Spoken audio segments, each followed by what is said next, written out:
Welcome, everyone. Thank you so much for joining us today for this special live Child Life Q&A session. I'm, as always, excited to be here with Annie Gunning, our Hope for HIE Certified Child Life Specialist and Grief Counselor.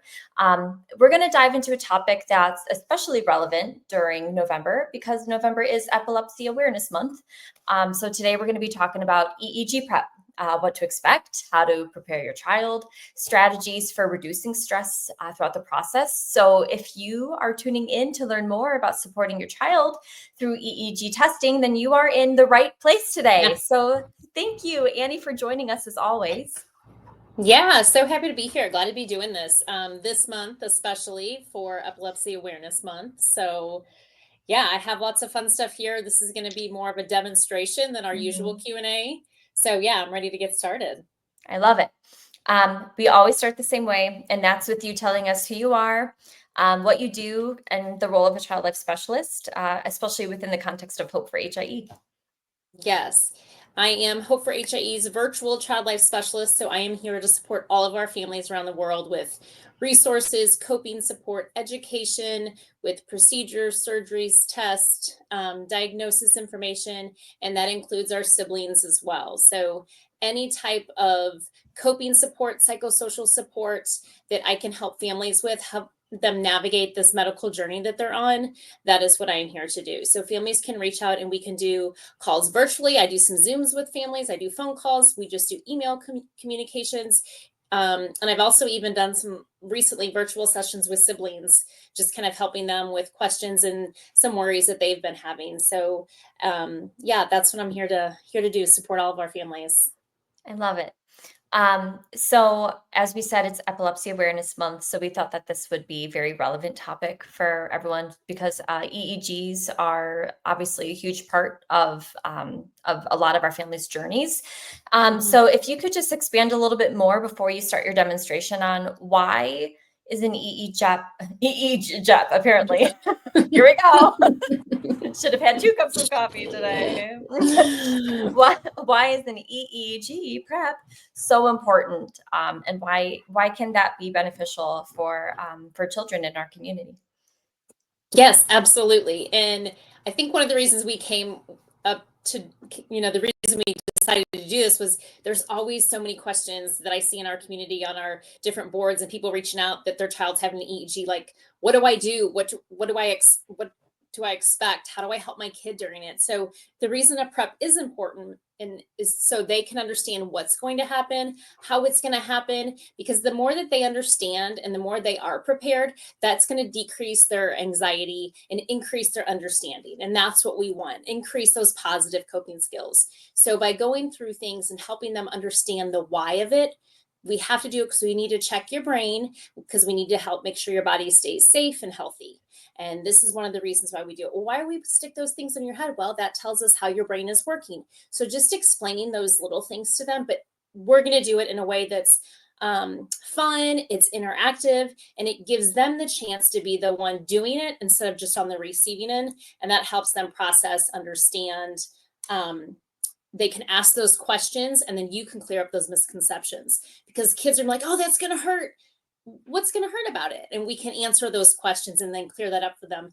Again, decreasing that anxiety so that they understand what's exactly going to happen. Yeah. And the great thing is, if this is something that you are prepping for in the near future, or it's going to come up eventually, obviously people in our community, they can recruit your help and you can do this virtually. But Absolutely. It's always nice to equip families with the knowledge and the know-how to do this on their own too.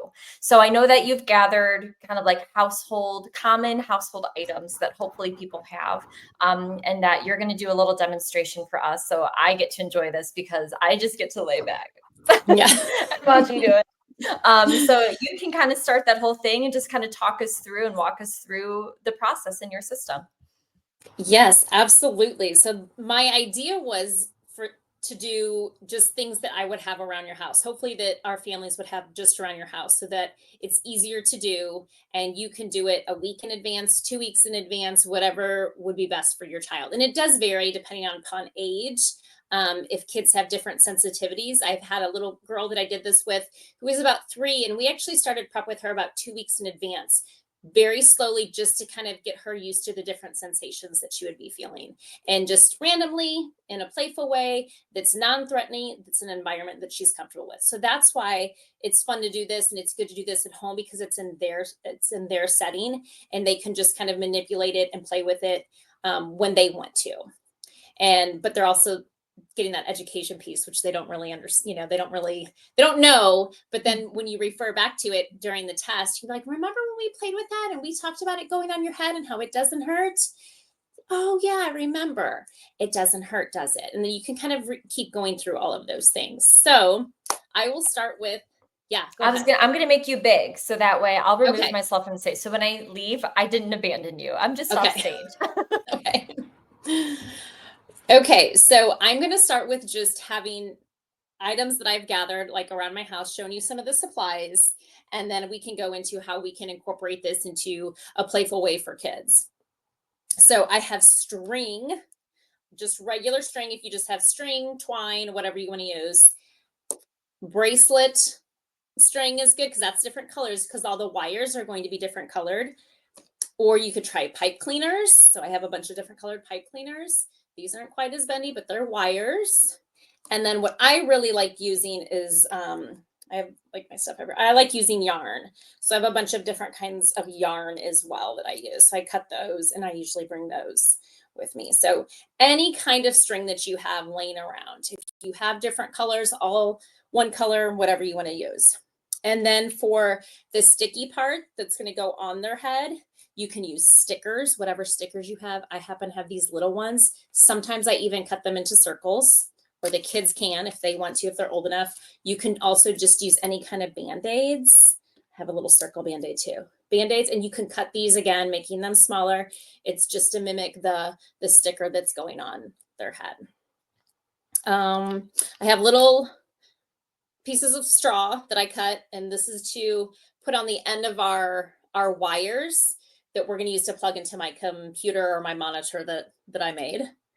What else do I have? Any kind of crayon, marker, colored pencil, because you're going to need those to mark on their head. Toilet paper, because this is going to act as the gauze. So usually after you get all of the electrodes on, they wrap the child's head in gauze, or maybe some Coban in the back.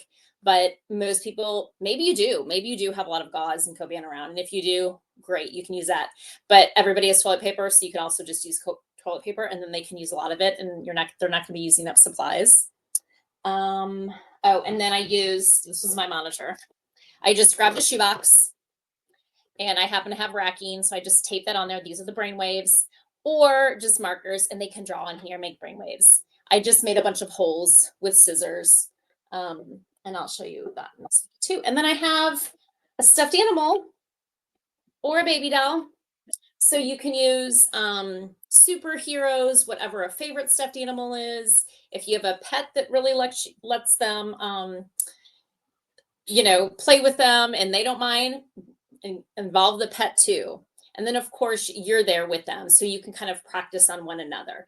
This gives them the chance to be the doer and the receiver, which increases that coping. So when I first start and I'm bringing in my dowel, let me move some of my stuff. I apologize. I don't have a big space here that I'm working with. I just kind of focus on sequential sensory information. So focusing on all the senses anytime I'm doing a prep. What are you going to taste, see, hear, feel, and smell? That helps them understand what's happening, and also doing it in a sequential order. So what are we doing first? From the moment we're walking into the door, we're checking in, we're getting the wristband or the name bracelet, we're going back with the tech, we're going into a room, we're going to lay on the bed or the table that they have, or we're going to sit up on it. All those things in the order that it's going to happen. And if you have questions about the specific order, you can always reach out to me, but reach out to the hospital or the facility that you're doing it at, and they can give you that information as well. So before we get started too on all of my stuff and how I'm using it, I also wanted to talk about the distraction, the comfort positions, all those coping things that are needed during this procedure. or during this test, because a lot of families, maybe their baby had it at the very beginning in the NICU or newborn stage, and now they're a toddler, preschool age, young school age, and preschool. They don't like to be held down. They don't want anybody to hold them down. It doesn't matter if it's going to hurt or not. They don't want anybody holding them down. So you can ask to hold them, lay in the bed with them, next to them, hold them this way, maybe hold them this way during application, like when they're cleaning and putting on the electrodes, lay side by side with them, and then bring things with you that maybe they wouldn't normally play at, things to keep their hands busy. So is it Play-Doh that you can play with and mold, Model Magic, those Find It tubes where you can really shake things up and you can look inside. A lot of kids love looking at pictures on your phone of, just past pictures from when they were younger or family members. That has been like a huge hit a lot of times, or a movie or a show that they don't normally get to watch. Of course, books, any kind of music books or seek and find books, things that kind of can keep their attention. So anything like that you think would be comforting to have from home, you can also bring. But also you can inquire about the child life department and the child life specialists they have there at their hospital. So is there going to be a child life specialist on staff that can help us? Do they have supplies that can help us? Do they have some distraction items already that they can bring in? You can ask about things like that as well. So that's for at the hospital. And then for the home version, when you're just playing, we have our baby, and we're going to talk about how your head's going to be really clean. We got to clean, make sure all the soap is off. And then you're going to take the different wires, which is our string. Actually, I'm jumping ahead. Let me back up. We need to use, I forgot this one too. This is just a piece of paper that I cut and I put little numbers on it. It's probably kind of hard to see for our measuring tape, because when you go in, they're going to take this and they're just going to be measuring your head. It's going to wrap around. And after we measure, they're going to use their special crayon that's just for skin, and they're going to make a little mark. And then they might move it, and they're going to measure this way, and they're going to make more marks. And then you're going to practice doing this. It doesn't hurt.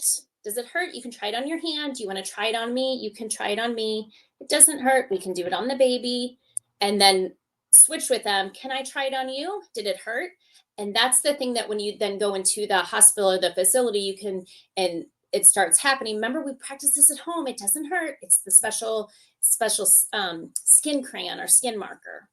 And so letting them practice this on you or the doll or the stuffed animal, it can be really helpful. And then I have Q-tips too. And then I also have some kind of a lotion or hair product, like a conditioner, shampoo, something like that, to mimic the glue. So we talk about how we're going to clean it. And for a couple little kids actually that I've worked with, this part was they did not like this part. They didn't like the Q-tip on them. So we practiced this on her arm for a while. And then she did it on my arm and her mom's arm.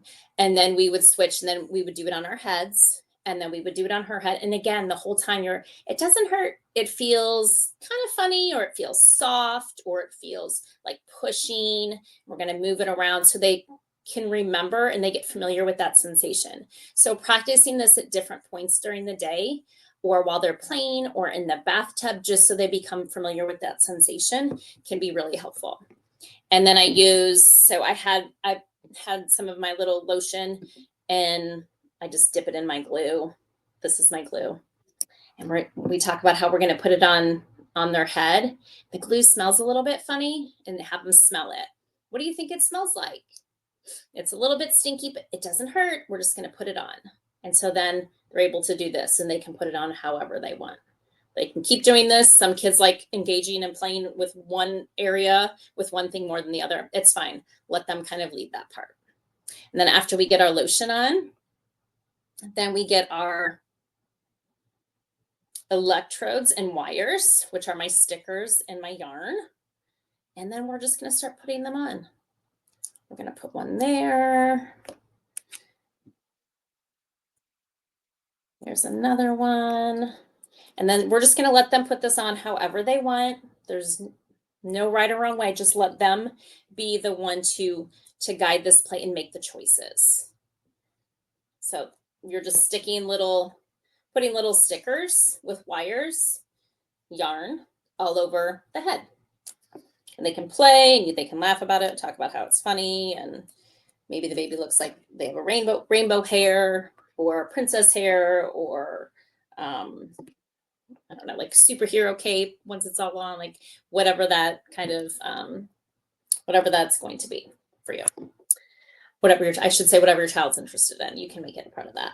And they come up with some pretty funny things. So after you practice that, and then maybe you can lead it to practicing on your hair and practicing on the child's hair and head, and just letting them do it on whoever, the sibling too. Get the siblings involved and let them help and be a part of it too, so that they know what's happening to their brother or sister. And then you can use the toilet paper or gauze or whatever. If you happen to have Coban, great. And you're just going to wrap this around. We're going to wrap it around, and we just wrap it around to keep it all in one place, and we keep it still because we don't want them to come off. It's very important that they stay there. We don't want them moving. And then usually they wrap it up back here too. I don't have quite enough hands to do that, but we could tape that. And then you can always get another piece and you wrap these up as well, because they usually wrap them all up to keep little hands away and keep hands from grabbing. And then they usually think this is very funny and we laugh about it. And if they want to draw on this and color on this just to make it more fun and playful, they can do that too. And the whole time we're just talking about how this doesn't hurt. It's all to help our bodies. And then I'm going to grab my monitor, my computer, which is my box. And I have taped a little piece of a straw or whatever you have at home to the bottom of my string, my wire. And I'm going to plug it in to my computer. So now I'm just going to push it in those holes. So I have other ones too. And then I'm going to plug all my wires into my computer. And sometimes some kids really get into this part and they want to decorate it and they want to pretend there's buttons on it and a camera, and they want to add all kinds of extra things. And the more they want to do, the better. The more they're engaged with it, the better. And then we talk about what happens after that. So you've done all this stuff, none of it hurt. You've been so brave. We've gotten to play while we do this. And if it's different types of, some EEGs are different. So sometimes they might make everything dark. So preparing your kids, if it's dark, I'm still going to be there with you. They might do a blinking light or flashing lights. So preparing your child for that's going to be happening. And then they sometimes have them also blow on like a pinwheel or something like that. So there's different things they might have them do. Take big, deep breaths, quick breaths, the lights. I feel like those are kind of the big ones. And then sleeping too. Sometimes they just need them to, after they get everything done, they want them just to take a nap, and they can get everything on the monitor for all of those things. So I think that is everything. Good job. Deanna, do you totally know how to play EEG now with your kids?